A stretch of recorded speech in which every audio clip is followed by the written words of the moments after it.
자, 수업하기 전에 앞서서 일단은 OT를 좀 간략하게 하겠습니다. 자, 일단 몇 가지 사항이 있는데요.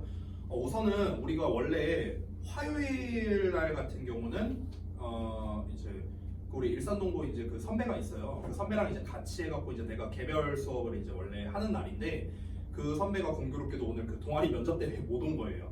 그래서 이제 오늘 첫날임에도 불구하고 일단 이번 주는 이제 승우랑 따로 하게 됐네요. 자, 어쨌든 그래서 제가 요 수업한 내용 같은 경우는 이제 유튜브에 영상을 매번 올리고 있는데 항상 제가 이제 비공개로 영상을 올렸어요. 우리 보강용이다 보니까. 근데 제가 요번 내신 대비부터는 일단은 공개로 올릴 거예요. 알겠죠? 다 공개로 올릴 거라 이제 너가 그냥 집이나 뭐 폰으로도 이제 좀 볼 수 있게끔. 예를 들어서 이제 너가 좀 복습을 좀 하고 싶다. 아니면은 나 혼자 이제 공부하다 보니까 좀 막히는 부분이 있다. 다시 듣고 싶다. 할 때 얼마든지 좀 볼 수 있게끔 제가 공개로 올릴 테니까 참고해서 여러분이 여러분이 저기 승우가 좀 보고 싶으면 보시면 되겠고요. 됐죠? 자, 그 다음에 이제 지금 현재 진도 상황이 어떻습니까? 아직 여기 진도 나가고 있는 거예요? 1과를요? 그거 나갔어요. 나갔어요. 그러니까 다 끝났어요? 네. 아, 그래요? 그러면 아직 그 외부 지문에 대한 건 뭐 소식이 없는 거예요? 네. 교과서가 지금 이번에 2개가 나오나요 혹시? 그 에펠탑 주신 거 그거까지 나왔어요. 그거는 1과 요 내용일 텐데 아마 에펠탑 내용이 여기에 나올 텐데 아니 요거 아니야?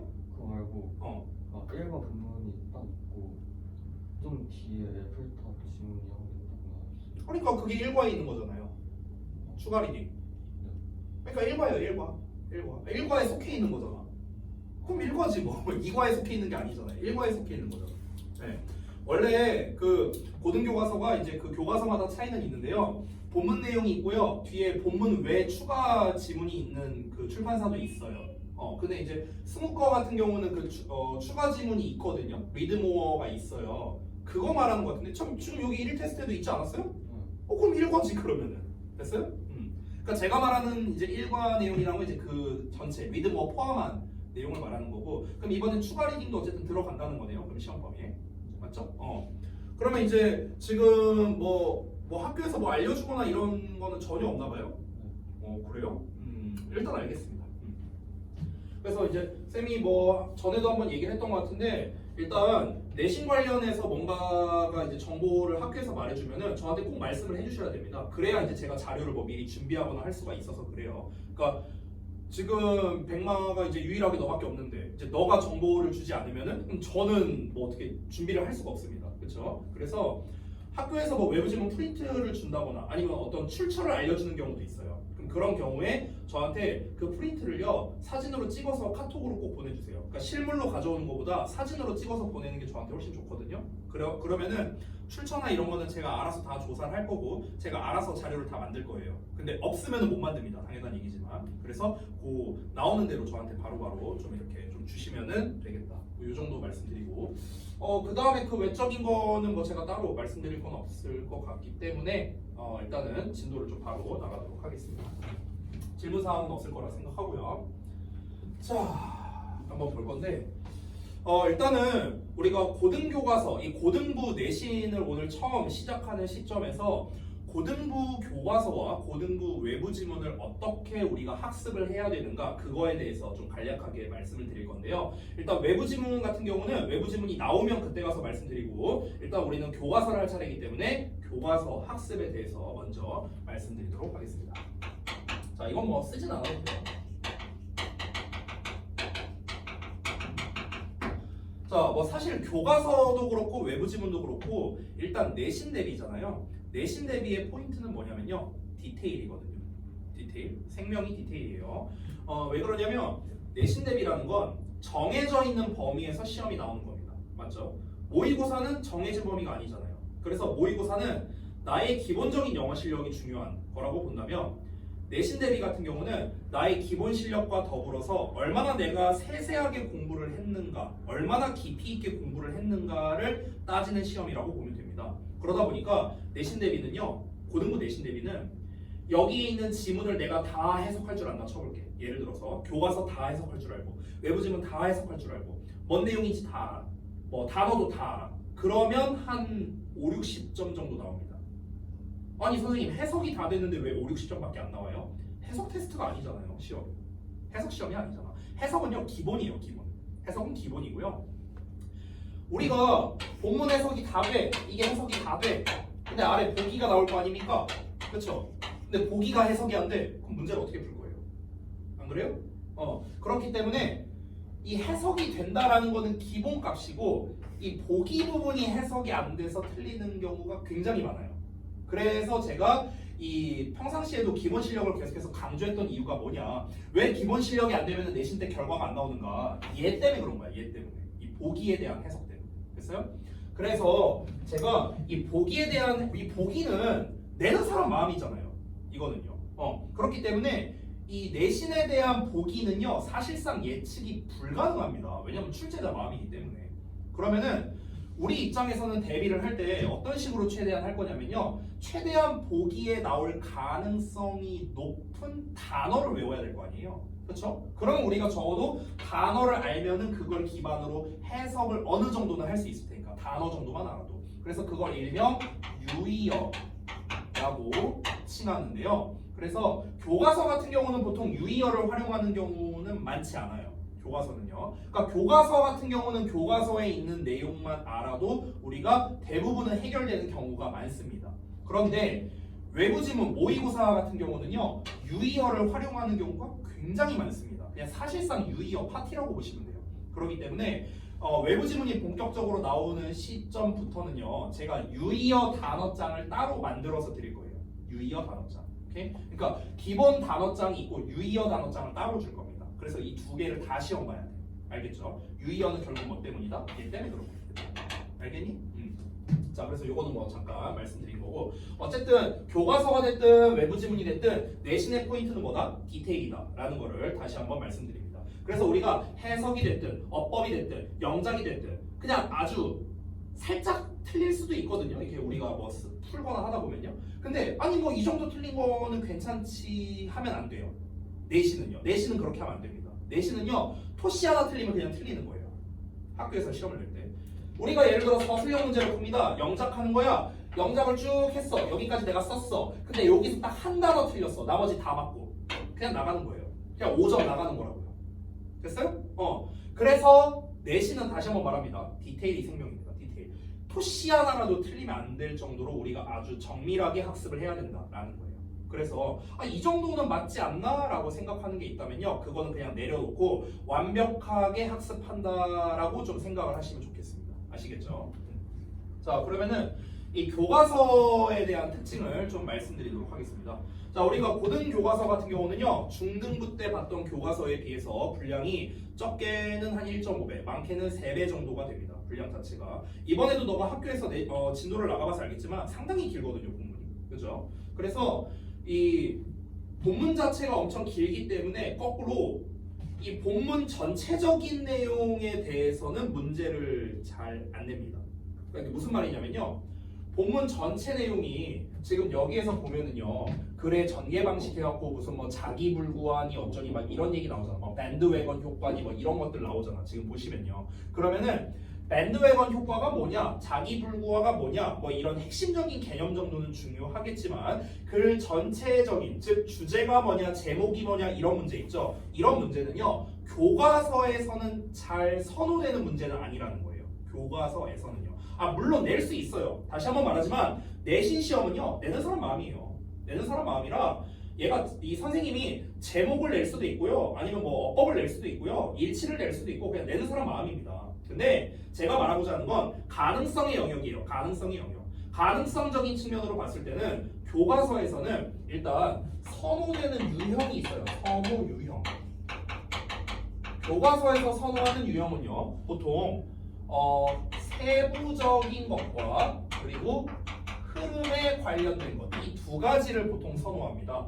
우리는 보통 이 문제 유형을 크게 세 가지로 나누는데요. 세부, 흐름, 대의 이렇게 세 개로 나눕니다. 세부, 흐름, 대의. 대의라는 거는 큰 뜻, 즉 주제나 제목과 같은 문제를 말하는 거고요. 흐름은 말 그대로 글의 흐름과 관련이 있는 문제입니다. 어휘 문제라든가 흐름상 어색한 거라든가 순서 삽입이라든가 이런 걸 말하는 거고요. 그 다음에 세부에 대한 거는 말 그대로 세부적인 내용을 내가 얼마나 잘 파악하고 있는가. 대표적으로 내용 일치 불일치라든가 아니면 어법 문제라든가 이런 것들이 바로 세부에 속하는 겁니다. 근데 교과서 같은 경우는요, 종종 제목 문제 정도는 나오는 경우가 있어요. 소제목 같은 거. 그러니까 예를 들어 1과가 있으면요, 1과 내용이 이렇게 좀 크게 있다고 쳐봐요. 이렇게 많이 있어요. 이렇게 크게 있으면요, 예를 들어 1-1 해갖고 이제 소제목이 나오고 1-2 해서 소제목 나오고 이렇게 구성되어 있는 지문들도 있거든요. 과마다 차이가 있지만 그럼 이렇게 소제목이 나오는 경우 있잖아. 이런 것들이 시험에 좀 잘 나와요. 이런 것들이. 그래서 시험에서는 이 소제목을 안 써주고요, 내용만 써주고 이 글의 제목으로 적절한 것은 이런 식으로 문제를 내는 겁니다. 그럼 그때는 얘가 정답이 되는 거겠죠. 됐어요? 또는 이 소제목을 영작해라라는 경우도 있어요. 됐어? 그래서 우리가 만약에 글을 읽다가 소제목이 등장한다면 소제목은요, 과감하게 말하자면 얘는 외워야 할 정도로 중요한 녀석이다. 알겠죠? 이렇게 보시면 되겠습니다. 자, 그래서 정리를 좀 해보자면 세부적인 내용에서 이제 교과서에서 내기 좋은 게 바로 아까 말했던 일치에 관련된 유형입니다. 위 글의 내용과 일치하는 것, 일치하지 않는 것, 세부적인 걸 고르는 문제가 되겠죠. 그리고 역시나 어법 문제가 되겠습니다. 교과서에서 굉장히 선호하는 두 가지 유형이에요. 이거는 학교랑 상관없습니다. 어느 학교가 됐든 이 두 문제는 웬만하면 됩니다. 웬만하면요, 교과서에서. 자, 근데 두 가지 다 디테일한 녀석이잖아. 그렇죠? 토시 하나라도 틀리면은 바로 감점될 수 있는 애들이 바로 얘네들이거든요. not 하나 붙냐 안 붙냐에 따라서 답이 달라질 수 있겠죠. s 하나 붙냐 안 붙냐에 따라서 답이 달라질 수 있죠. 그렇죠? 아주 디테일한 걸로 인해서 답이 달라질 수 있는 애들이잖아, 얘네가. 그래서 우리는 기본적으로 교과서를 공부할 때는요, 세부적인 거에 포커스를 맞추고 공부를 할 줄 알아야 되는 거예요. 알겠죠? 자, 그 다음에 흐름에 관련된 거. 흐름은 아까도 말했다시피 주로 어휘 문제라든가, 그 다음에 말 그대로 흐름상 어색한 거 골라라 라는 문제라든가, 그 다음에 순서라든가 삽입이라든가 이런 문제가 있는데요. 보통 교과서 기준으로 좀 선호되는 문제는요, 순서 쪽이 조금 더 선호됩니다. 요 4개 중에서는요, 이 2개는 다 선호되는 문제고요. 그래서 일치, 어법, 순서 요 녀석이 교과서 문제의 3대장이라고 볼 수 있습니다. 이 3가지가 제일 출제율이 높아요, 실제로요. 그리고 여기서 이제 플러스 알파 추가를 좀 하자면요, 교과서에서는요, 웬만하면은 서술형이 하나는 나온다라고 생각을 해주세요. 알겠죠? 보통 출제 비중이 어느 정도 되냐면요, 출제 비중. 이거는 이제 학교마다, 학년마다, 학기마다 달라요. 이거는 그래서 변수가 굉장히 크거든요, 출제 비중은. 그래서 이거는 사실 정답이라는 게 없지만 그냥 이제 가장 일반적인 비중을 말씀드릴게요. 가장 일반적인 비중으로 말씀드리면 한 개 과당 보통 많으면, 정말 많이 나오면 내가 제일 많이 본 게 8문제까지 봤어요. 8문제. 근데 8문제는 좀 오버하고요. 보통 통상적으로는 5문제 정도 나온다고 보시면 됩니다. 5문제. 사실 5문제도 많은 편이거든요. 근데 이거는 또 시험 범위에 따라 달라요. 시험 범위. 예를 들어서 너가 교과서 한 개 과에다가 만약에 외부 지문이 한 20지문 정도 나온다고 쳐볼게요. 그러면은 이때는 교과서에서 한 6문제 정도 나온다고 생각하면 돼요. 대충 한 대여섯 문제. 근데 예를 들어 교과서가 한 개인데 외부 지문이 만약에 한 25지문 정도 나온다고 쳐볼게요. 그러면은 이제 교과서 한 개 과에서 한 2-3문제 정도 나오는 거예요. 됐어요? 그러니까 외부 지문이 몇 지문이냐에 따라 이 문제 개수가 이제 좀 달라지는 겁니다. 알겠죠? 그래서 이제 편차가 좀 큰데요, 그냥 평균 한 5문제 정도라고 보시면 됩니다. 근데 이 중에서 만약 5문제를 낸다고 치면요, 객관식 4개 문제에 서술형 1개 이 정도가 좀 나오는 게 일반적이다. 즉 다시 한번 말하면요, 그냥 서술형이 최소 한 문제 정도는 등장할 가능성이 매우 높다라고 생각하면 됩니다. 알겠죠? 그러니까 서술형이 하나는 나온다. 그럼 여기에서 위에서 말했던 선호 유형 얘네들은요, 전부 다 객관식 기준으로 얘기한 거거든요. 객관식 기준. 자, 그러면은 지금 여기서 말하고자 하는 서술형 있잖아. 서술형. 최소 한 문제 정도 나올 수 있다 했잖아. 그렇죠? 그러면 서술형은 어떤 유형으로 나오는가? 이 서술형도 나오는 유형이 있거든요. 이거를 좀 소개를 해드릴게요. 자, 보통 서술형으로 이제 선호되는 유형이 있습니다. 어떤 거냐면요, 일단은 제일 대표적인 게 영작입니다. 영작. 당연히 제일 많이 나오는 거죠. 자, 그 다음에 어법 문제도 많이 나옵니다. 그리고 세 번째로는요, 빈칸 채우기가 나옵니다. 빈칸 채우기. 자, 이렇게 세 가지 유형으로 나눌 수 있는데요. 여기에서 조금 더 디테일하게 말하자면 이 영작 유형은 어떻게 나오냐면요. 크게 하나, 둘, 한 세 가지 유형 정도로 나눌 수 있습니다. 영작을요.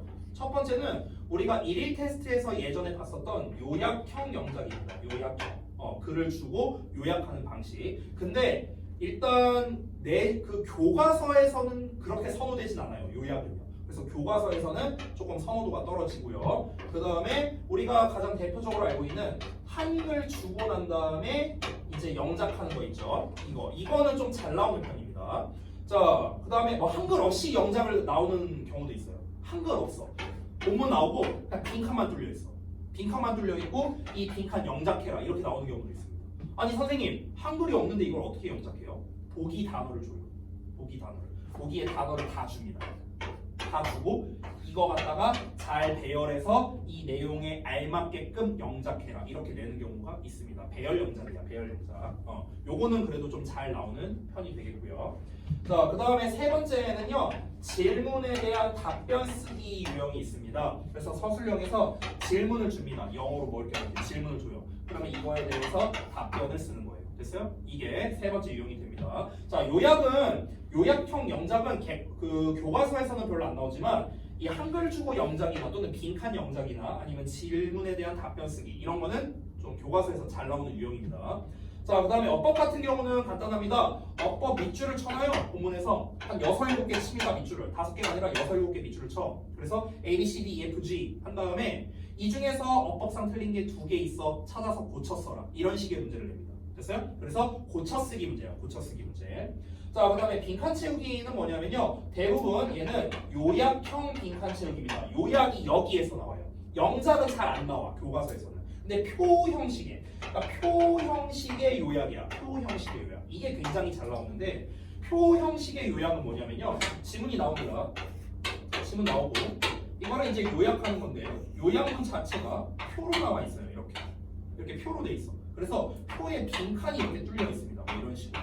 됐어? 그래서 개당 1점 해갖고 본문에서 찾았어라. 이런 식으로 문제를 내는 거예요.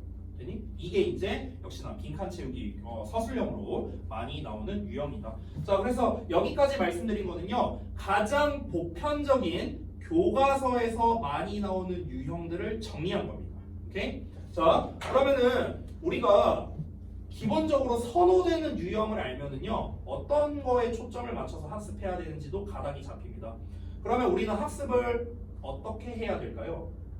세부적으로 하나하나 잘 따져가면서 해야겠고요. 그리고 흐름을 잘 보면서 해야겠죠. 이 내용 다음에 이 내용이 나오고 이 내용 다음에 이 내용 나오고 됐어요? 이렇게 흐름을 따져가면서 학습을 해야겠고 그리고 우리가 이제 글을 읽다가 좀 중요한 문장이 나왔어요. 구문적으로 좀 중요한 문장이 나왔다. 그럼 어떻게 해야 됩니까? 따로 표시해두고 그거는 영작 연습을 많이 해봐야겠죠. 서술형으로 나올 수 있으니까. 됐습니까? 질문에 대한 답변 쓰는 거 같은 경우는 요거는 이제 사실 얘는 조금 기본 실력이 필요해요. 왜냐면은 내가 기본적으로 주어 쓰고 동사 쓰고 목적어 쓰고 수식어 쓰고 이런 기본적인 영작 틀이 있잖아요. 그거에 대한 방법을 알아야 돼서. 그래서 얘는 조금 기본 실력이 필요합니다. 그래서 난이도가 조금 높은 걸로 지급되고요. 그리고 요약형, 표 같은 경우로 나오면요. 이때 포인트는 뭐냐면 본문에서 단어를 찾아 쓰는 게 되게 포인트거든요. 본문에서 빠르고 정확하게 단어를 찾을 줄 알아야 됩니다. 그러려면요. 어느 표현이 어디에 나오는가를 우리가 꿰고 있어야 돼요. 그러려면요. 얘는 정말 회독을 많이 해야 돼요. 정말 많이 읽어봐야 된다는 거예요. 됐어요? 그리고 요약을 할 때 아무데나 빈칸을 뚫지 않을 거 아니야. 핵심이 좀 되는 부분에 빈칸을 뚫을 거 아니에요. 그러면은 핵심 키워드가 어디에 나오는지 빈칸 연습이라든가 이제 우리 워크북에 있습니다. 빈칸 연습이라든가 아니면은 이 회독이라든가 이런 걸 굉장히 많이 해야만 우리가 좀 잘 풀 수 있는 유형이다. 결국에 핵심은 전부 다 공통적 핵심은 세심하게 학습하자가 결국에 결론입니다. 되셨나요? 자, 이렇게 해갖고 교과서 학습의 한마디는 디테일이다. 이렇게 다시 한번 정리하고 가볼 겁니다. 자, 혹시 궁금한 사항 있습니까? 없습니까? 오케이. 자, 그러면은 이제 본격적으로 이 진도를 한번 나가볼 건데 우리가 학교에서 이미 진도를 나간 부분이잖아요. 여기는요. 그래서 조금 제가 속도를 내면서 할 거고 내용적인 거가 이제 앞부분에 이렇게 좀 나와 있습니다. 그래서 내용을 한번 먼저 읽어보고 세부적인 거는 이제 뒤에 있는 내용을 보면서 가보도록 하겠습니다. 자, 제가 이제 이 교재에 대한 구성도를 먼저 좀 알려드리면요. 일단 처음에 첫 페이지에는요. 여기에 내용 전체 정리가 되어 있어요. 이렇게. 그래서 지금 도입부, 전개부, 결론부 해갖고 이렇게 나와 있고요. 그러면 그 전체에 대해서 어떤 식으로 구성되어 있는가? 그럼 여기에서 포인트는 무엇인가? 이런 걸 알아볼 겁니다. 자, 그리고 이제 그 다음부터 본문 1번부터 해갖고 이제 여기에서는 대략적인 내용이 나와 있습니다. 그리고 아래에는 조금 더 상세한 분석적 내용이 나와 있거든요. 그래서 본문 1 내용을 좀 간결하게 보고 싶다면은 여기 내용을 보시면 되겠고 디테일하게 보고 싶다면은 여기서 한 문장 단위로 보시면 되는 겁니다. 됐죠? 이런 식으로 구성이 되어 있습니다. 그래서 아래 이런 어휘에 관련된 거라든가 아니면은 이런 어법에 대한 설명이라든가 이런 것들이 나와 있는데 이거를 하나하나 다 짚진 않겠지만 좀 중요하다고 생각하는 부분 위주로 제가 짚어서 체크를 해드릴 겁니다. 그럼 그 부분에다가 좀 표시하고 이제 외워야 할 필요가 있는 애들은 좀 외우고 이렇게 하시면 됩니다. 자, 그러면은 이제 한번 가보도록 하겠습니다. 자, 일단 전체 내용을 한번 좀 먼저 볼게요. 일단 글의 제목, 이 교과서 본문의 제목을 보자면요. Understanding your behavior. 그러니까 너의 행동을 이해하는 것이라고 제목이 지금 나와 있습니다. 그래서 지금 단락별로 한번 정리가 되어 있는데 한번 볼게요. 학교 생활이 잘 풀리지 않는 이유와 해결 방안에 대해서 지금 소개하는 글이랍니다. 자, 그래서 첫 번째 본문 내용은 뭐냐면 학교 생활이 풀리지 않는 이유에 대해서 궁금해한데요. 학교 상담사와 김한나가 신입생들한테 학교 생활이 어떤지 질문을 했더니 이게 생각처럼 잘 풀리지 않는 상황이 생긴답니다. 이게 바로 뭡니까? 문제점이죠. 문제점. 됐어요? 그럼 이 문제점이 나왔으면은 뭔가 해결책이 나와야 될 거 아닙니까? 그래서 여기에서 지금 이 전개 부분에서 문제점과 해결책이 나오고 문제점과 해결책이 나오고 됐어요? 이런 식으로 문제점과 해결책으로 구성되어 있습니다. 자, 그러면 요거는요. 그 옆에 지금 표지 뒤에 보시면 지금 옆에 빈 페이지 있잖아요. 그렇죠? 거기에다가 좀 써주시면 좋겠는데 지금 우리 교과서 1과의 글 구조는 어떻게 되어 있냐면요. 바로 문제점과 해결책으로 구성이 되어 있습니다. 문제점과 해결책. 됐어요? 자, 그래서 이 해결책이라는 거는 이제 일종의 여기서 어떻게 표현하고 있냐면요. 조언으로 구성되어 있어요. 조언. 상담사가 이렇게 조언해주는 이런 식으로 지금 글이 나와 있거든요. 그러면은 우리는 문제점의 핵심이 뭐고 해결책의 핵심이 뭐냐 이 두 가지를 중점으로 봐야 되고요. 문제점과 해결책 중에 특히 중요한 거는 바로 이 해결책이 중요합니다. 왜냐면 이 해결책 자체가 뭐냐면요. 이 글의 요지예요. 요지. 됐어요? 이렇게 해결해라 라는 거니까요. 됐어? 그래서 지금 여기 보시면요. 여기 보면 밴드웨건 효과 해갖고 지금 맨 아래에 여기 화살표 있죠. 밴드웨건 효과를 예방하려면 어쩌고 나와 있죠. 이게 해결책이에요. 자기불구화 나와 있죠. 그럼 여기 맨 아래에 보시면요. 자기불구화를 멈추려면 어쩌고 해야 한다 나와 있죠. 이게 다 뭡니까? 해결책들입니다. 해결책들. 됐어요? 그래서 제가 여기 맨 아래에 있는 화살표 옆에다가 저는 이렇게 써놓을게요. 아까 해결책이에요. 해결책. 여기도 해결책입니다. 됐어요? 이게 해결책이야. 자, 문제점은 무엇입니까? 당연히 문제점은 이제 그 앞에 나와 있는 내용이겠죠. 앞에 나와 있는 내용들. 여기서 보면은 후회했다, 좌절했다 이런 말 나와 있죠. 그렇죠? 어떤 문제 때문에 좌절한 거고 어떤 문제 때문에 후회했다는 걸 거 아니에요. 그렇죠? 그러니까 앞부분에 나온 게 문제점이고 각각의 문제에 대해서 해결책을 말하는데 이 문제점의 공통점은 무엇입니까? 학교 생활에 대한 문제점인 거죠. 됐어요? 그래서 그 부분을 도입부에서 얘기를 한 거고요. 마지막 결론부에서는 이제 이 두 가지 해결책을 지금 각각 이제 얘기를 했잖아요. 그래서 통합적인 해결책을 여기서 얘기를 하는 겁니다. 통합적인 해결책. 됐어요? 그래서 그거를 마지막 본문 6번에서 설명하는 식으로 글이 구성되어 있는 겁니다. 그래서 기본은 문제점과 해결책으로 되어 있다는 거. 됐니? 그래서 굳이 따지자면 이렇게 되는 거야. 커다란 문제점이야. 커다란 문제점. 큰 문제. 상세한 문제, 상세한 해결, 상세한 문제, 상세한 해결, 커다란 해결 이렇게 되어 있는 거예요. 이게 글 전체 구조예요. 아시겠어요? 오케이. 자, 그러면은 우리 글의 읽는 속도를 올리기 위해서 한번 내용 한번 읽어볼게요. 자, 학교에서 좀 잘 안 풀리는 상황이라는 어떤 문제점이 있어. 그래서 그에 대해서 상세하게 내용이 나와 있는 건데 하준이가 다른 사람들이 그렇게 했기 때문에 축구 동아리에 가입을 했대요. 자, 다른 사람이 그렇게 했다는 건 뭡니까? 휩쓸려 갔다는 거야. 그러니까 내가 굳이 그 축구 동아리에 가입하고 싶진 않았는데 약간 이 축구 동아리 가입하는 게 대세였나 보죠. 그러니까 이제 이끌려 간 거야. 근데 동아리에 가입을 하고 나니까 아 이제 좀 별로네 이렇게 된 거죠. 그래서 후회하게 됐습니다. 그러니까 딴 사람이 어떤 행동을 하니까 내가 그 행동을 같이 하게 된다라는 거잖아요. 이런 거를 우리가 밴드웨건 효과라고 하는 겁니다. 밴드웨건 효과. 밴드라는 거는 뭡니까? 밴드라는 거는 이렇게 우리가 이렇게 쭉 늘어나는 거, 헤어밴드 같은 거 이런 게 이제 원래 밴드잖아요. 그러니까 밴드라는 거는요. 원래 뭔가 연결되어 있는 연결고리 같은 거 이런 거를 또 우리가 밴드라고도 불러요. 됐어요? 웨건은 뭐예요? 웨건. 맞아요, 맞아. 그 이제 요즘에는 그 애기들 타고 다니는 거 이런 걸 이제 웨건이라고 하죠. 그러면 밴드 웨건은 뭐냐면요, 말 그대로 이 앞에 어떤 애가 나아가고 있는 어떤 사람이 예를 들어서 그 마차에 탔어. 그럼 이제 나도 거기에 따라서 같이 타갖고 같이 질질 끌려가는 상황인 거야. 됐어? 그래서 이제 밴드 웨건 효과다 뭐 이런 식으로 얘기를 하는 겁니다. 그럼 밴드 웨건 효과라는 건 결국에 뭡니까? 수동적이라는 게 포인트겠네요. 맞아요? 능동적이지 못한 거잖아. 내 주체적이지 못한 거잖아. 남의 선택에 이끌려가는 거잖아요. 됐어요? 수동적이라는 거야. 그런데 여기에 이 내용의 멘트들을 잘 봐라. 잘 보면요, 수동적이란 멘트가 안 나와 있거든요. 여기 봐봐. 나와 있어, 안 나와 있어? 안 나와 있어요. 근데 예를 들어서 학교에서 시험 볼 때는 보기에 수동적이라는 내용이 나올 수도 있다는 거야. 됐어? 이게 바로 유의어인 거야. 이해해서 뭐 말이지? 그럼 우리가 만약에 수동적이라는, 예를 들어서 패시브라는 단어를 몰라. 그러면은 틀려야 되는 거예요. 이해되세요? 이렇게 우리가 단어를 뽑아낼 줄 알아야 되는 겁니다. 아, 밴드웨건 효과라는 건 남한테 질질 끌려가는 걸 말하는 거구나. 내가 능동적이지 못하구나. 액티브하지 못하구나. not 액티브구나. 패시브한 거구나. 수동적이구나. 결국에는 대세에 따르는 거구나. 이런 식으로 우리가 이해하면 되는 거예요. 밴드웨건 효과. 됐어요? 자, 그 다음에 자기불구화라는 게 있대요. 이건 어떤 내용인가 한번 훑어보자면, 유린이가 과학 퀴즈를 앞두고 공부에 집중하려고 하는 대신에 다른 일을 한대요. 그러니까 과학 퀴즈가 있어요. 그냥 과학 시험이라고 보셔도 돼요. 시험을 앞두고요, 공부를 하려고 하는데 딴 거를 하는 거야. 그러면 나쁜 성적을 받고 과제를 완수하는 데 도움이 되지 않는 행동을 계속했다는 사실을 좌절하는 겁니다. 결국에 이게 뭐냐면요, 내가 시험을 잘 보려면 시험 공부를 많이 해야 될 거 아닙니까? 근데 내가 귀찮아서 시험 공부를 안 하고 딴짓을 했어요. 근데 내가 나중 가서 좌절하는 겁니다. 아, 내가 왜 시험 공부를 제대로 안 했지? 아, 나 왜 열심히 안 하는 거야? 이런 식으로. 됐어?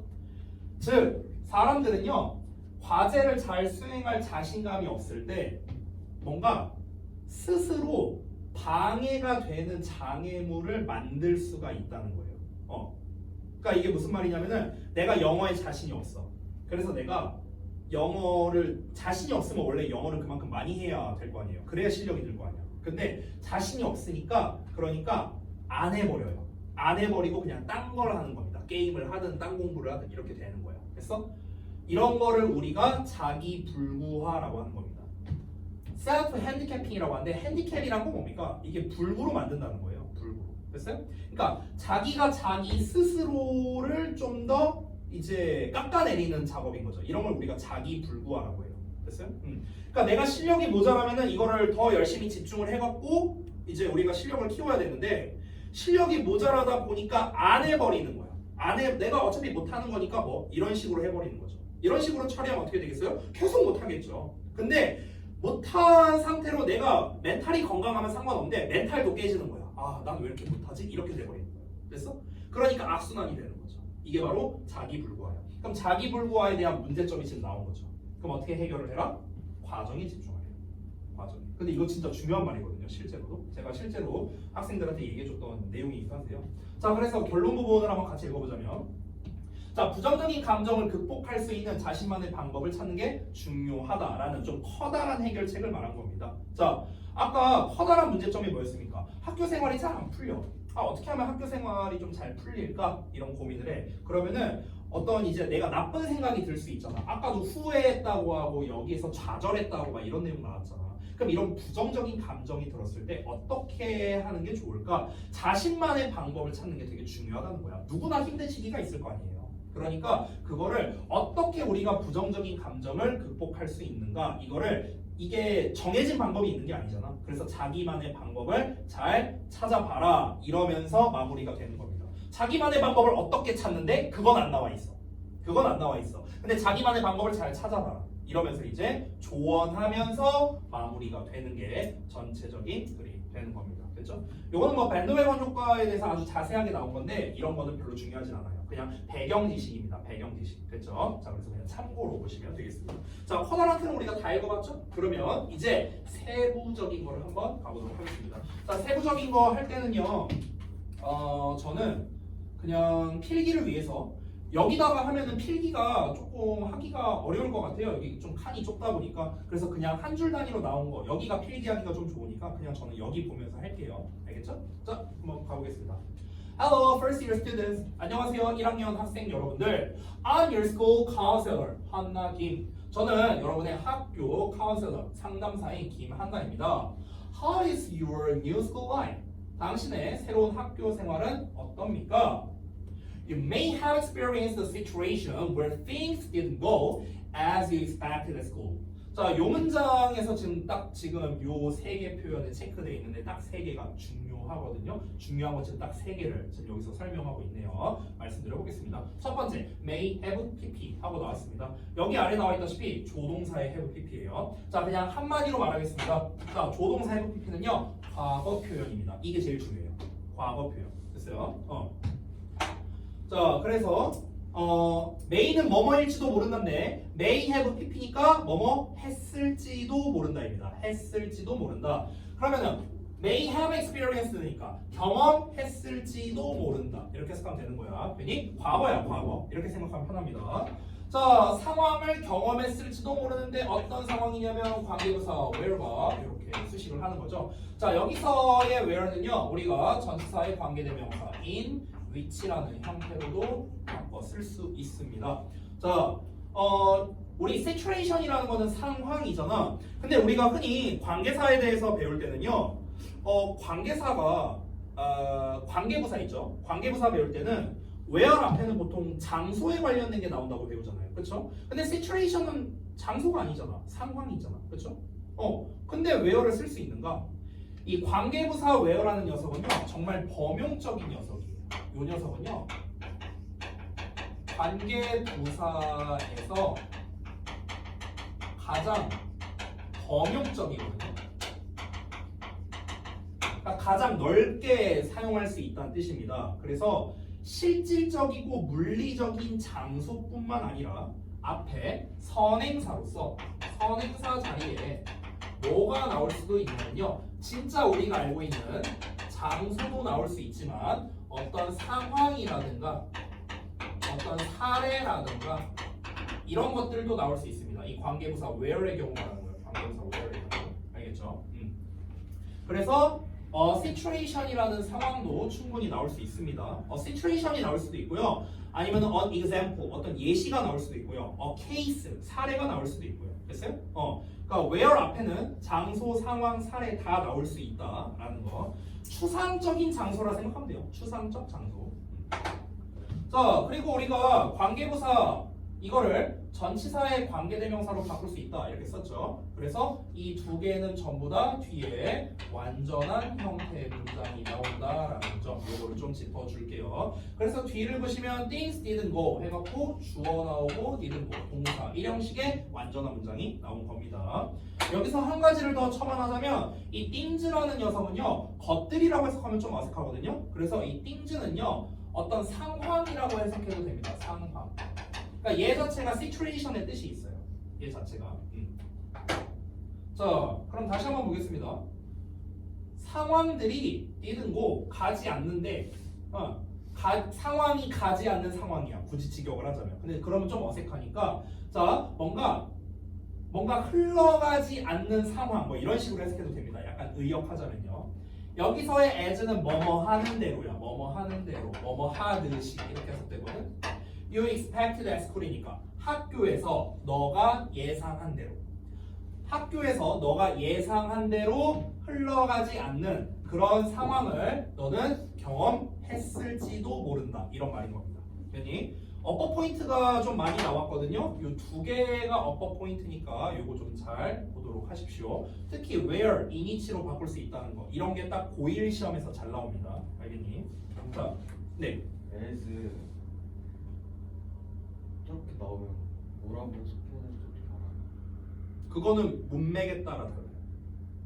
as는 뜻이 엄청 많잖아요. 그래서 이거는 앞뒤의 맥락을 보고 파악해야 돼요. 뭐 공식 같은 게 있는 게 아니에요. 기본적인 뜻도 없어요. 기본적인 뜻이요? 그러면 제가 여기다 따로 써드릴게요. as에 대해서. as의 가장 기본적인 뜻은요, 똑같이 해요. 이게 as의 가장 기본값이에요. 근데 as라는 녀석은요, 이 접속사로도 쓰이고요, 전치사로도 쓰이고요, 부사로도 쓰입니다. 쓰임새가 엄청 많아요. 근데 기본값은 똑같이라고요. 그러니까 똑같이 해서 파생된 거예요. 근데 우리가 얘만 알고 있으면요, 응용이 안 되거든요. 그래서 결론적으로는 뜻을 다 알아야 돼요. 그러니까 접속사일 때는 뜻이 뭐가 있냐면요, 뭐뭐 할 때라는 뜻이 있고요, 그리고 뭐뭐 때문에라는 뜻도 있어요. 그리고 뭐뭐 하듯이라는 뜻도 있습니다. 그래서 이거 말고도 더 많아요. 근데 가장 대표적인 뜻만 쓴 거예요. 전치사로 쓰일 때는 뭐뭐로서, 뭐뭐처럼 이렇게 해석이 되고요. 부사로 쓰일 때가 내가 방금 전에 썼던 똑같이라는 뜻입니다. 됐어? 이렇게 여러 가지 뜻이 있습니다. 그러니까 기본값은 얘인데요. 왜 얘가 기본값이냐면요, 이러한 의미들이 다 여기에서 출발한 거여서 그렇습니다. 예를 들어서 뭐뭐 할 때라고 본다면요, 예를 들어서 뭐 만약에 여기 옆에 있는 친구가 자고 있을 때 승우는 공부하고 있었다, 이렇게 말한다고 쳐볼게요. 그러면은 이 친구가 자고 있을 때 승우가 공부하고 있다는 거는 두 시간 시점이 똑같잖아요. 동시에 일어나는 일이죠. 동시에 발생한다는 거야. 그래서 똑같이 발생하는 일이기 때문에 뭐뭐 할 때라는 의미가 되는 거고요. 때문에라는 것도 비슷합니다. 얘가 졸고 있었기 때문에, 자고 있었기 때문에 승우도 졸렸다, 이렇게. 그러면 이런 일 때문에 동시에 이런 일이 발생했다, 이런 말인 거예요. 그래서 똑같이, 즉 동시성을 띠고 있어요. 동시성. as라는 단어 자체가 뭔가 동시에 함께 발생하는 거예요. 됐어요? 뭐뭐 하듯이라는 뜻도 있다고 했잖아. 얘가 이렇게 하듯이 얘도 이렇게 한다라고 했을 때 이 두 개가 역시나 동시에 발생하는 거예요. 동시에 발생하는 거예요. 뭐뭐로서 뭐뭐처럼도 마찬가지야. 로이쌤은 마이 클래스 영어 학원 선생님으로서 학생들을 지도하는 거거든. 그럼 로이쌤과 마이 클래스 영어 학원 선생님 둘이 어떻습니까? 똑같은 사람이거든요. 똑같이 해서 출발하는 거예요. 됐어요? 얘는 말 자체가 똑같으니까. 되니? 그래서 기본값은 똑같이 해서 출발하는 겁니다만 이것만 알고 있으면 올바르게 해석이 안 된다고요. 그렇죠? 그러다 보니까 우리가 일단 요 뜻들을 알고 있는 상태에서 맥락에 알맞게끔 해석을 해봐야 됩니다. 선생님, 그럼 이거를 다 대입해봐야 되나요? 정석적으로 그렇죠. 그런데 우리가 독해를 많이 하다 보면요, 자연스럽게 빨라져요. 그리고 정말 글을 많이 읽으면요, 패턴이 보여요. 패턴이 좀 보여. 어느 정도. 됐어? 예를 들면은 여기서의 as가 뭐뭐 하는 대로 뭐뭐 하듯이 이렇게 해석하거든요. 왜 그렇게 해석되냐면요, 고랑 어울리면 보통 그렇게 해석이 많이 돼요. 왜냐면 고라는 거는 뭔가 흘러간다는 거잖아. 간다는 거죠. 상황이 간다라는 건 상황이 흘러간다는 거예요. 상황이 흘러간다. 그럼 상황이 이렇게 흘러간다는 거거든. 이런 식으로 흘러간다. 이런 식으로, 이러하듯이, 이러한 식으로 흘러간다. 그래서 뭐뭐한 식으로, 뭐뭐하는 대로 이렇게 해석이 되는 거야.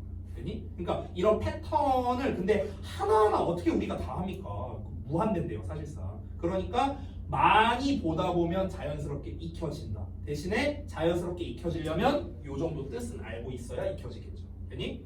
자. 여기에선 근데 as는요, 다시 한번 말합니다. 어법적인 특징은 없어요. 얘는요, 해석이 중요한 녀석이고 어법적인 특징은 요 두 놈이에요. 두 놈. 알겠죠? 어법 시험으로 낼 수 있는 거. 그래서 요 두 개 조금 더 초점을 맞출게요. 특히 관계사는 고1 시험, 특히 1학기에서 정말 잘 나옵니다. 그래서 관계사는 나올 때마다 짚을 거예요. 되니? 자, 다시 한번 보겠습니다. 자, 내용을 다시 보는 거예요. 여러분은 학교에서 여러분이 예상했던 대로 상황이 흘러가지 않는 것을 경험했을 수도 있다는 겁니다. 됐죠? 자, 다음 내용 넘어가겠습니다. 자, have you ever wondered why this happens? 자, 여러분은 have ever pp.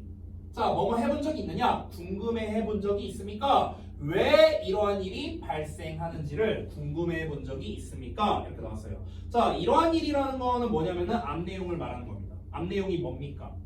예상한 대로 흘러가지 않는 거야. 내가 학교에 입학을 했으니까 처음에 이렇게 하고 동아리 이렇게 가입하고 그 다음에 뭐 어떻게 하고 공부는 어떻게 하고 예상한 게 있을 거 아니야. 근데 예상한 대로 흘러가지 않은 상황을 이미 경험했을 수도 있다고. 그러면 왜 내가 예상한 대로 일이 흘러가지 않을까? 라고 궁금해 본 적이 있느냐 이거 말하는 거예요. 됐어요?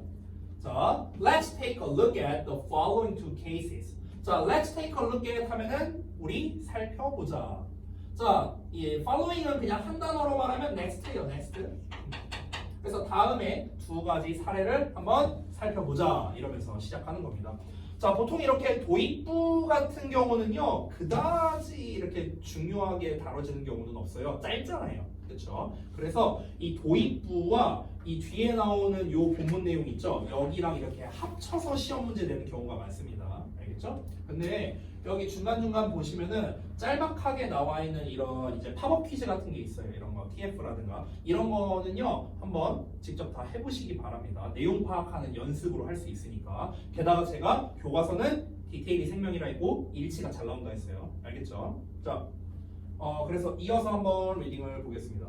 자, 내용이 이렇게 쭉 길게 나와 있는데 요 내용이 이제 우리가 아까 봤었던 그 밴드웨건 효과 그 부분에 대해서 다뤄보는 것 같습니다. 자, 여기를 한번 보도록 하겠습니다. 일단은요 여기 7번 문장까지 정도 한번 보고 잠깐 쉬는 시간 줄게요. 자, 보겠습니다. The first case, 첫 번째 사례는 is about a student, 한 학생에 관한 것인데 그 학생이 named 하준, 하준이라는 이름의 학생입니다. On the first day of school, 자, 학교의 첫날에 하준이의 홈런 티처가 담임 선생님이 introduced several school clubs, 몇 가지의 학교 동아리를 introduce 해줬습니다. 소개해줬습니다. 여기까지는 별 내용 없으니까 넘어갈게요. At the time, 그 당시에 하준이가 didn't have a particular preference for any of them. 이렇게 나왔네요. 자, preference라는 거는 이제 선호도죠. 그러면 특정한 선호를 가지고 있지 않았다라는 겁니다. 뭐에 대한 선호냐면 이런 거에 대한 선호인데요. Any of them, 여기서 them이 가리키는 거는 학교 동아리를 말하는 거겠죠. 그럼 학교 동아리들 중 어떠한 것에 대한 선호를 가지고 있지 않았다는 거예요. 특정 선호가 없었다. 그러니까 특별히 뭔가 가입하고 싶은 동아리가 없었다. 이렇게 이해하면 되겠죠. 자, 얘는 별거 없습니다. 넘어갈게요. He thought, 그는 생각했습니다. 대절이라고요. 자, 여기가 지금 절이 두 개가 나와 있기 때문에 잠깐만 좀 짚어볼게요. 대절이 요만큼이고요. 그 다음에 since 절이 이렇게 되는 겁니다. 두 개의 절로 구성이 되어 있습니다. 자, 보시면은 그는 뭐라고 생각했냐면 any indoor club이니까 어떠한 실내 동아리겠죠. 어떠한 실내 동아리는 would be okay, 괜찮을 거야 라고 생각을 했대요. 여기서의 since는 때문에요. 때문에 뭐뭐 이래로가 아닙니다. 뭐뭐 때문에라는 뜻이에요. 뭐 때문에? He was not an outdoor person. 그는 outdoor person이 아니기 때문이에요. outdoor는 이제 야외잖아요. 그래서 야외 사람 하면 좀 어색하죠. 그러니까 야외 활동을 좋아하는 사람. 됐어요? 야외 활동을 좋아하는 사람이 was not, 아니었기 때문에 실내 활동이 좋겠다 라고 생각을 했답니다. 자, 여기서 since에 대해서 잠깐 설명을 좀 드리자면요. 자, 우리가 이 since라는 녀석은 뭐뭐 이래로 라는 뜻이 있고 뭐뭐 때문에 라는 뜻이 있는데요. 다행히도 얘는 구분하는 방법이 있어요. 아까 as랑은 다르게. 자, 어떻게 구분하시면 되냐면요. 잘 봐봐. 자, 만약에 주어 동사 어쩌고 나오고요. since의 주어 동사 이렇게 나왔다고 쳐볼게요. 그러면은 어디를 보는 거냐면 since절 안쪽이 아니고요. since절의 바깥쪽을 보는 거야. since절의 바깥쪽. 그럼 바깥쪽에 있는 요 동사를 보시는 겁니다. 동사. 바깥쪽에 있는 동사. 여기서 바깥쪽의 동사란 정확히 말하면요. 주절의 동사를 말하는 거예요. 주절의 동사. 주절의 동사. 이 주절의 동사를 봤을 때 얘가 완료형이냐 아니냐를 따지는 겁니다. 완료형이냐 아니냐. 이 이 주절의 동사가 예를 들어서 완료형이야. 완료형이 뭐야? have pp잖아. 그래서 완료형으로 나오면은 이래로의 뜻이 되는 거고요. 완료형이 아니라면 그러면은 때문에 뜻이 되는 겁니다. 됐습니까? 그러면 지금 앞부분을 봤을 때 완료형이 안 나왔거든요. thought 그냥 과거형이죠. 심지어 여기 대절에 있는 것도 have pp가 안 나왔죠. 그렇죠? 완료형이 없죠. 그래서 때문에로 해석이 되는 거예요. 됐니? 간단하죠? 자, 이어서 한번 가보겠습니다. 지금까지 어려운 내용은 뭐 하나도 없죠? 바로 볼게요. 왜 안 내려가? 자, 그래서 can you guess? 당신은 추측할 수 있겠습니까? What happened on the day of choice? 자, 여기서 what이라는 거는요, 그냥 의문사입니다. 의문사. 얘는요, 의문사인데 얘 자체가 주어로 쓰입니다. 됐어? 그래서 요 덩어리. 여기가 이제 동사고요. 그래서 요 지금 네모가로 덩어리가 guess에 대한 목적어가 되는 겁니다. guess가 동사고요. 됐어요? 그래서 네모가로를 너는 추측할 수 있느냐라는 말인데 이 목적어의 역할을 이제 의문사의 주어 동사라는 일명 간접 의문문으로 쓴 겁니다. 간접 의문문. 간접 의문문 알고 있나요?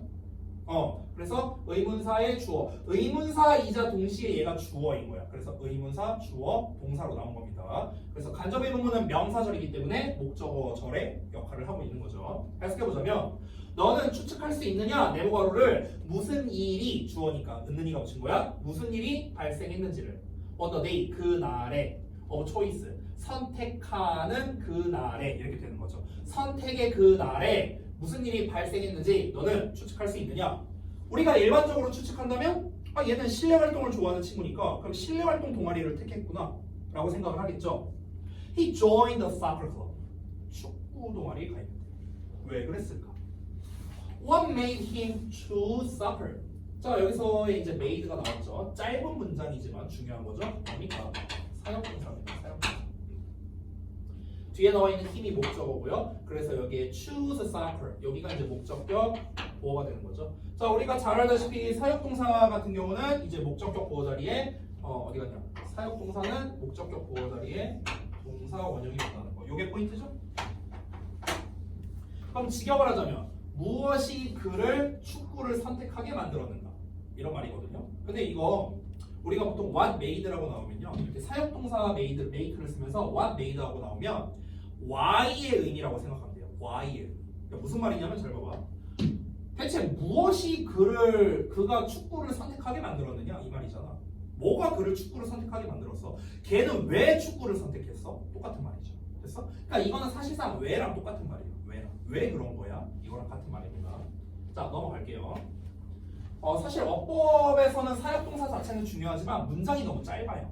문장이 너무 짧아서 만약에 시험 문제 낸다면 감사합니다 하고 맞추면 됩니다. 여기는 동사 원형만 쓸 수 있으니까 to choose라고 쓰면 안 되겠죠. 그죠? Well, a few days before submitting his application. A few days. 자, 며칠인데 before니까 전에죠. 자, 근데 뭐 하기 며칠 전에? submitting. submit은 제출하다죠. his application. application은 신청서라는 뜻이야. 지원서, 신청서. 그의 신청서를 제출하기 며칠 전에 여기는 묶을게요. 따로 부사 보니까 he heard. 그가 들었습니다. 대절을 읽고.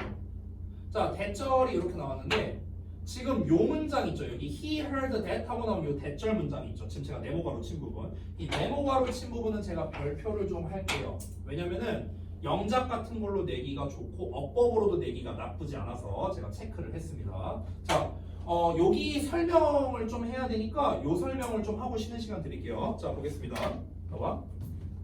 일단은 요 문장을 보시면요. 여기에 대시 있는데 여기에도 대시 있거든요. 대시 두 개가 나왔거든. 근데 앞에 있는 뎃과 뒤에 있는 뎃은 다릅니다. 일단 공통점은 뭐냐면 둘 다 접속사예요. 접속사. 그래서 제가 얘를 1번이라고 쓰고 얘를 2번이라고 써볼게요. 그러면은 옆에다가 1번에 해당하는 대신요. 얘는 명사절 접속사입니다.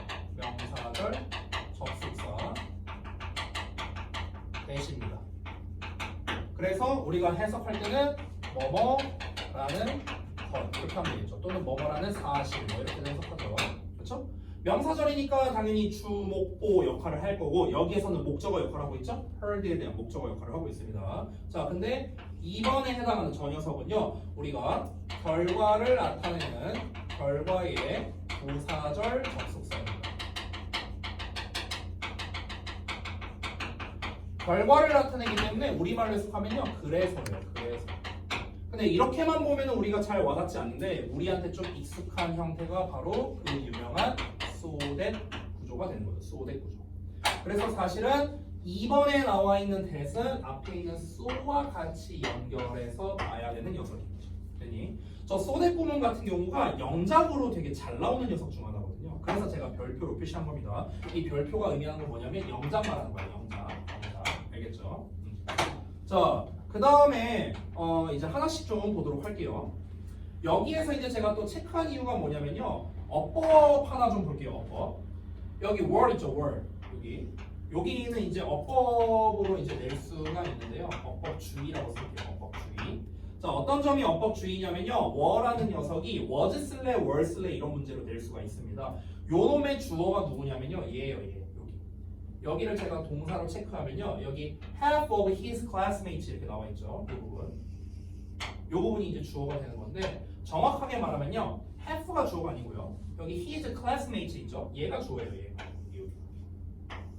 여기가 주어입니다. 여기 s 붙어 있는 거 보이시죠? 그렇죠? 그래서 복수형이 were가 온 겁니다. 알겠니? half가 주어가 아니에요. 절반이 주어가 아니라 classmates가 주어입니다. 이런 거를 이제 우리가 예전에 이제 그 정규 문법 시간에 배운 적이 있는데요. 이거를요. 이런 녀석을 이제 부분 표현이라고 부릅니다. 부분 표현 오브에 명사가 나오면 뒤에다가 스위치를 한다. 뭐 이런 식으로 내용을 배웁니다. 근데 이제 그것 자체는 중요하지 않고요. 여기 앞에 비율의 개념이 나오거든요. 비율, 뭐 퍼센트라든가, 뭐 분수, 몇 분의 몇이라든가, 아니면 some 일부라든가, half 절반이라든가, most 대부분이라든가 이렇게 비율을 나타내는 개념이 나오는데 비율 개념이 나오면 여기 부분이 아니라 이 of 뒤에 나와 있는 요놈의 스위치라는 겁니다. 여기다가 됐죠? 자, 그럼 어법까지 제가 설명을 드렸으니까 한번 해석을 해보겠습니다. 자, 그 신청서를 제출하기 며칠 전에 그가 네모괄호라는 것을 들었는데요. 네모괄호가 뭐냐면 The soccer club, 축구 동아리가 was so popular, 너무나 인기 있어서 그래서 half of his classmates, 그의 반 친구들 절반이 were applying for it, 그것에 대해 신청했었다. 신청하는 중이었다. 라고 들었다는 거예요. 됐어요? 그러니까 이제 결국에는 대세에 이끌리게 됐다라고 볼 수가 있는 거죠. 그러니까 얘는 별로 그 동아리에 가입하고 싶지 않았는데 근데 결국 가입을 하게 된 거네요. 그죠?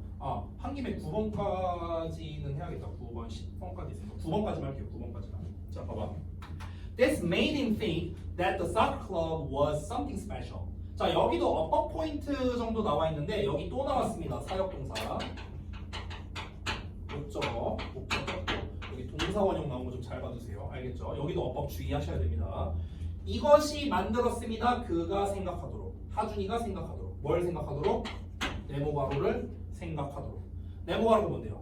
The soccer club, 축구 동아리가 was something, 무언가가 있구나, 특별한 무언가가 있구나 라고 생각하게 만들었다는 거야. 됐어? 아니, 반 친구들의 절반이 지금 축구 동아리에 신청하고 있다라고 했잖아요. 그러면은 아니 뭐 얼마나 저기가 개쩔길래 그런 거지? 이런 생각을 할 수 있잖아. 그렇지?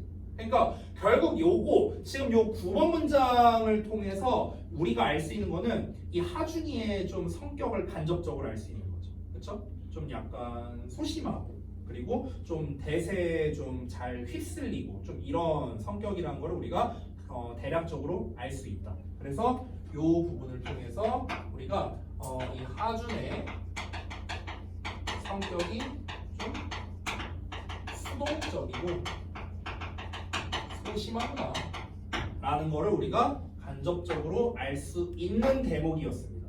되니? 자, 여기까지 읽었을 때 혹시 좀 궁금한 사항이 있었습니까? 위에 문장에서 네네. 그 8번 문장에서요. 8번 문장. 이 앞에요? 네. 8번 문장. 예. 대 2개 없어져도 되는 거예요. 얘만 없어져도 돼요. 얘는 생략이 가능합니다. 요거. 원래 명사절 접속사 대시어 목적어 절일 때는 생략이 가능합니다. 요 때는 생략돼요. 요건 안 돼요. 요건 안 됩니다. 요거는 생략하면은 이제 말이 이상해지죠. 예. 됐나요? 뒤에 거에서 네. 사용동사 뒤에 거 9번 문장이요? 네. 네네. 메이크 말고 렛이나 해브로 바꾸면 틀려요. 의미가 달라집니다. 사역동사 let, have, make는 의미가 다 달라요. 그래서 나와 있는 대로 그냥 보시면 됩니다. 그리고 저기에서 let이나 have로 바꿨어라 라는 문제 뭐 이런 거는 절대 안 나옵니다. 그런 건 안 나와요. 네. 왜냐면 의미가 달라지기 때문에. 됐죠? 또 있어요? 오케이. 자, 그러면 잠시만 쉬었다가 이어서 보겠습니다. 시간이 좀 많이 지났네.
아니 테스트 벌써 나왔어?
북사다 하면 그러지 않니? 응. 과는 궁금한 거 있어. 하세요. 응. 여기 나왔잖아. 응. 응. 만약에 여기가 과거면 여기를 did so라고 써야 되는 거잖아요. 왜 did so라고 써요? 투부정사인데요? 그러니까 투부정사가 응. 아니면 did so라고 써야 되는 거잖아요. 그렇겠죠? 뭐 굳이 따지자면 근데 그러니까 꼭 그럴 필요는 없는데요? 그건 맥락에 따라 다르죠? 과거에 그랬었고 지금도 그러하다 이럴 수도 있잖아. 아니 과거에 그랬었고 지금도 그러하다 이렇게 말할 수 없어요? 그러면 do so로 해도 되잖아요. 꼭 과거라고 과거로 써야 되나? 그런 법은 없잖아. 질문하고 싶은 게 뭐예요? 그러면? 만약에 투부정사가 있잖아요. 예. and가 있잖아요. 안 보여요 지금. 네. 얘도 투부정사가 있으니까 이거 생략하고 do so 써도 돼요. 아니 일단은 우리 부모님이 나한테 밝은 측면을 보는 법을 가르쳐 줬다는 거고 나는 그렇게 하려고 노력한다는 거잖아. 그럼 여기서 그렇게 하려고 노력한다는 건 똑같이 to 부분을 대신하는 거잖아요. 지금 여기서 밝은 면을 보려고 노력한다. 근데 왜 시제에 대한 이야기를 하는지는 저는 잘 모르겠거든요. 왜냐면은 지금 터트를 대신하는 것도 아니고 이 투부정사를 대신해서 이 부분을 쓰는 건데 근데 왜 did니 do니 이런 말을 하는 건지 잘 모르겠는데.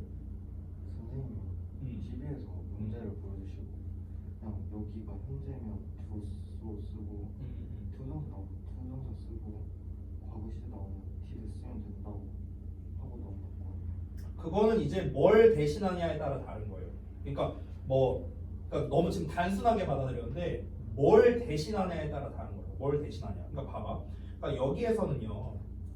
Miss Kim was going to call her mom. 자, 김 선생님이 그녀의 엄마에게 전화를 걸 예정이었지만 그녀가 그렇게 하는 걸 까먹었다는 거잖아. 그럼 여기서 그렇게 한다는 거는 전화 건다는 거죠. To call her mom. 이거를 대신하는 거잖아. 그렇죠? 그리고 그렇게 하는 것을 까먹었다는 거니까 하는 것이니까 투부정사를 쓴 거고요. 여기서는 올리비아가 지난주에 선생님의 사무실에 방문을 했고 나도 이번 주에 그렇게 했다는 거잖아. 그럼 여기서는 대신하는 게 이 visited를 대신하고 얘 자리 자체가 동사잖아. 그러니까 이제 did를 쓴 거죠. 여기서는. 그러니까 대신하는 표현 자체가 동사니까 동사의 시제에 맞게끔 쓴 거고요. 여기서는 투부정사로 나왔으니까 투부정사로 대신해서 쓴 것뿐이에요. 예를 들어서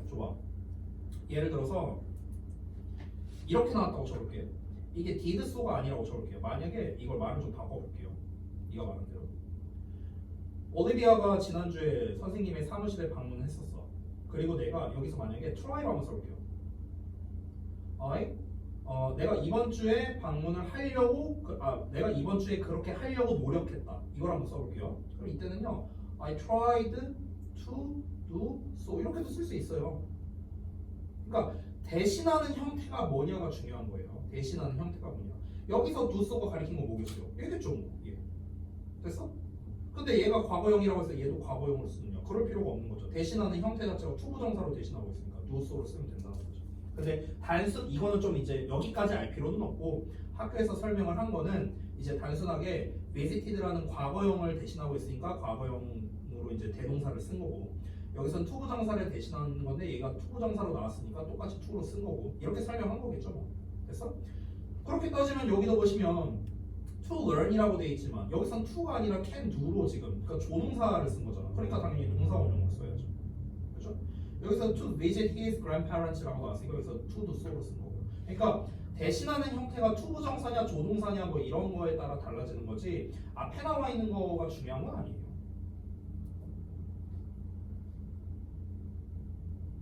잘 이해가 안 되나? 됐어요? 그 대동사 같은 경우에는 이제 그런 걸 대동사라고 하거든요. do so, did so 이렇게 나오는 거. 대동사는 시험 낼 때 제일 많이 나오는 건 뭐냐면요. 원래는 비동사 쓸래, 두동사 쓸래가 제일 많이 나와요. 원래는요. 그러니까 지금 아까 이제 뭐 do, so 이렇게 나왔잖아. 그럼 여기서 do를 쓸래, are를 쓸래 이렇게 나오는 거. 원래는 이게 제일 많이 나오거든요. 원래는. 근데 지금 이제 학교에서 강조한 게 만약에 이거에 대한 설명을 안 했다면요. 시제를 기반으로 낼 수는 있어요. 뭐 do를 쓸래, did를 쓸래 뭐 이런 식으로 낼 수는 있다. 아니면은 더 심플하게 이런 걸 낼 수도 있겠죠. 여기다 밑줄 쳐놓고 얘가 가리키는 걸 써라. 영어로 써라. 이렇게도 낼 수 있어요. 서술형으로. 근데 이거는 사실 문제가 너무 쉬워. 근데 어쨌든 낼 수는 있다는 거. 됐니? 자, 그러면은 이어서 한번 보겠습니다. 여기 밴드웨건 효과를 다 못 보겠네요. 그러면요. 아까 10몇 번까지였지?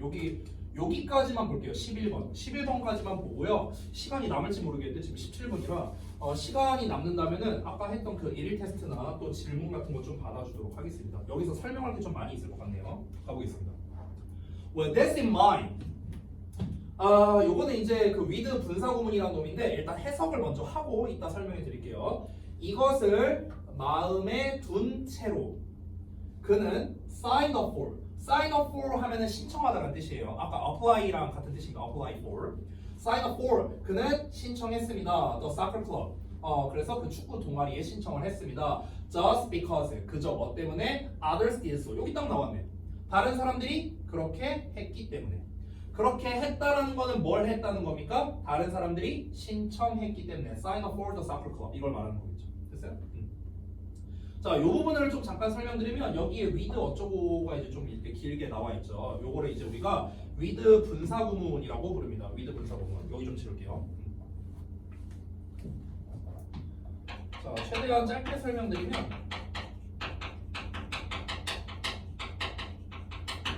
with 분사구문은요 형태가 with 나오고 명사가 나옵니다. 그 다음에 이제 뒤에 여러 가지가 나올 수 있는데 가장 대표적으로는 원래 ing 형태 또는 pp 형태 이렇게 나오고 또는 전치사 플러스 명사 이렇게도 나올 수 있고요. 심지어 뭐 형용사구 이렇게도 나올 수가 있습니다.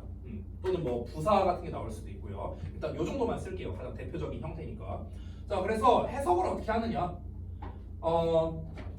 with만 해석하면 뭐뭐 하면서 또는 뭐뭐 한 채로 이렇게 해석하고요. 여기서의 명사는요 주어처럼 해석하면 됩니다. 얘가 은는이가 없이 해석하면 되고요. ing는 알다시피 능동이니까 뭔가를 하는 거잖아, 그렇죠? pp는 수동이니까 뭔가가 되는 거잖아, 그렇죠? 전치사 명사는 이건 전치사에 따라 뜻이 뭐 워낙 다양하니까 이건 뭐 정해져 있는 해석이 없겠죠. 전치사에 따라 다르니까. 그러면은 얘가 뭐뭐 하면서, 얘가 뭐뭐 한 채로, 얘가 뭐뭐 되면서, 얘가 뭐뭐 된 채로. 됐어요? 만약 전명구가 나온다면요 어떤 상태라고 해석하면은 좀 깔끔하긴 해요. 얘가 어떠어떠한 상태인 채로 이렇게 하면 되거든요. 그러면은 이것이 마음 안에 있는 상태예요. 마음에 있는 상태인 채로예요. 직역을 하잖아요. 됐어? 이것이 마음에 있는 상태인 채로라는 거는 이것을 마음속에 담아둔 채로, 이것을 염두에 둔 채로 이렇게 해석이 되는 거예요. 됐니? 자, 됐고 그 다음에 디드소는 방금 했으니까 넘어가도록 할게요. 요거 이해됐습니까? with 분사구문? 원래는 with 분사구문은요 시험에서 제일 잘 나오는 건 ing, pp 구별하는 거거든. 근데 지금 여기에는 ing, pp로 안 나왔잖아. 전명구로 나왔죠. 그래서 어법으로 낼 거는 없어요. 저기에는. 알겠니? 해석만 잘하면 돼요. 자, 넘어가겠습니다. However, 그러나 after he had joined the club, 그가 그 동아리에 가입하고 난 후에 he realized, 그는 깨달았습니다. 뭐를? 대절을요. Soccer was not for him. 축구는 그를 위한 것이 아니라는 걸 깨달은 거죠. 그를 위한 게 아니라는 거는 그와 알맞지 않다라는 거겠죠. 됐습니까? 그러니까 적합하지 않은 거죠. In the end, 결국에는 he regretted his decision. 그는 그의 결심을 후회했다. 이렇게 나왔습니다. 여기에서는 지금 본문에 여기 설명이 안 나와 있는데 이 regret에 대한 설명을 좀 잠깐 해드리도록 할게요. 우리가 후회에 관련된 표현이거든요. 후회 표현.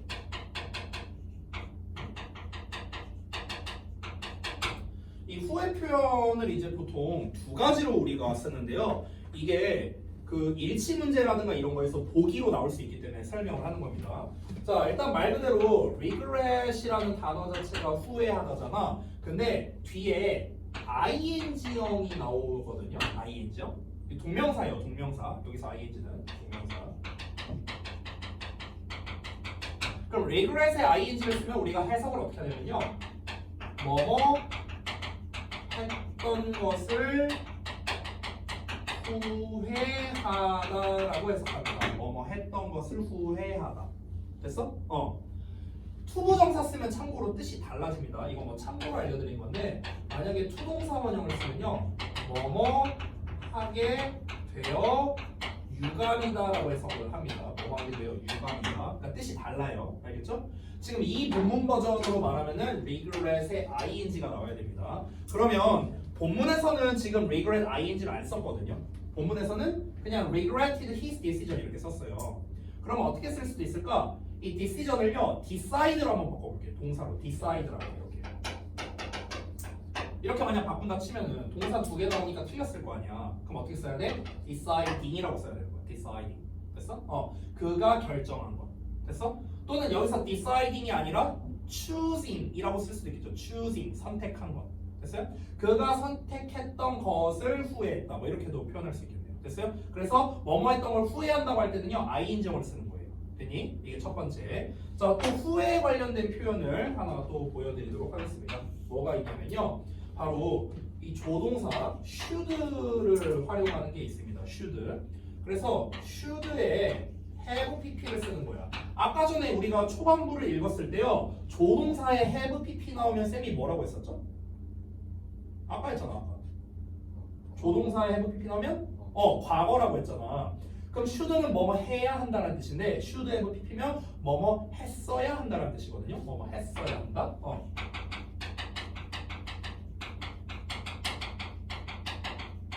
이런 뜻이잖아요. 직역을 하자면요. 이걸 좀 더 자세하게 해석을 하면 무슨 말이냐면요. 뭐뭐 했어야 했는데 이런 뜻이야. 뭐뭐 해야 했는데.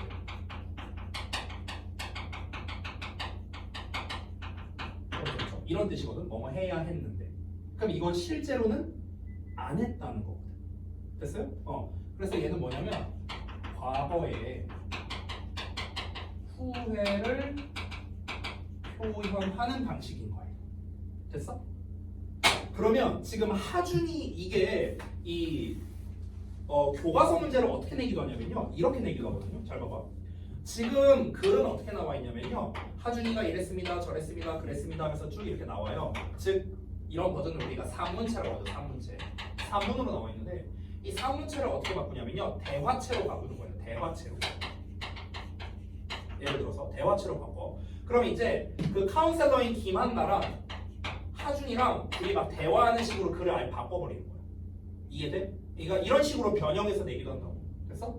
그럼 여기서 어쩌고저쩌고 대화를 하는데 그래서 이제 김한나가 얘기를 하는 거죠. 하준아 너 그때 왜 축구 동아리를 가입한 거야? 아 그때 이게 대세여서 저는 그렇게 했어요. 막 이렇게 대화문으로 바꾸는 거야. 내용은 똑같아. 대화문으로 바꾼 거야. 됐어? 그러면서 이제 하준이의 마지막 얘기에서 나오는 거죠. 아 내가 그랬으면 안 됐는데. 이런 식으로. 내가 그렇게 선택했으면 안 됐는데. I shouldn't have pp 이렇게 쓰는 거죠. I shouldn't have pp. 내가 하지 말았어야 했는데. 이해돼요? 이런 식으로 변형해서 출제할 수도 있다는 거예요. 근데 지금 should have pp나 shouldn't have pp가 본문에 안 나와 있거든요. 안 나와 있잖아. 이 표현 자체가 안 나와 있잖아. 근데 얘 자체가 뭐라고? 과거의 후회를 표현하는 거라고. 됐어요? 그래서 우리가 이걸 모르면 만약 이런 식으로 변형했을 때 틀릴 수밖에 없는 거야. 그래서 이거를 하나 알려드린 겁니다. 후회에 관련된 표현. 됐니? 그래서 이 두 가지를 다 알고 가자. 됐죠? 자, 질문사항 있습니까 혹시? 없습니까? 시간이 지금 많이 안 남았거든요. 4분밖에 안 남았어요. 그래서 일단은 이제 촬영 끊고 나머지 부분은 다음 시간 그 밴드웨건 효과부터 나오니까 오늘 또 OT도 하고 이랬으니까 좀 시간이 많이 지났죠. 어차피 우리 시간 많으니까 다음 시간에 이어서 하도록 하고 그 1일 테스트 한 거에서 혹시 좀 질문이 있으면 제가 좀 첨삭을 해줄게요. 저 촬영은 좀 끄겠습니다.